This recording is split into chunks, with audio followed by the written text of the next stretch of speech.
The pain of loss. Two women just in absolute despair. There's nothing left for me, she cries. They killed 13 members of my family. A nearby hospital, children who live through a nightmare, but their injuries testify to the horror of what happened. The pieces of the bombs that fell from the sky in the early evening. Devastation and ruins, the aftermath of an air bombardment that it seems showed no discretion in whom was killed. I don't know how many members of my family are dead. All I know is that lots of people died. Altogether, over 100 people dead, mostly women and children. The dead already buried, 30 or 40 individual graves. The silence speaks for their grief. But a mass grave too, containing body parts of more fatalities. We have civilian casualty in those areas.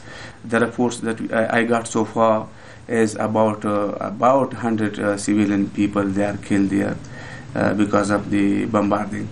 There had been an offensive by Afghan and international troops against the Taliban. The airstrikes followed.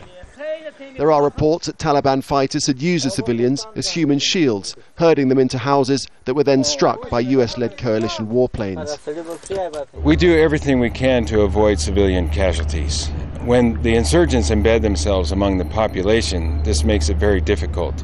But we ask our commanders to use proportionality and restraint, especially among the populated areas, and to consider other options. The International Committee for the Red Cross said a Red Crescent aid worker and his family were all killed.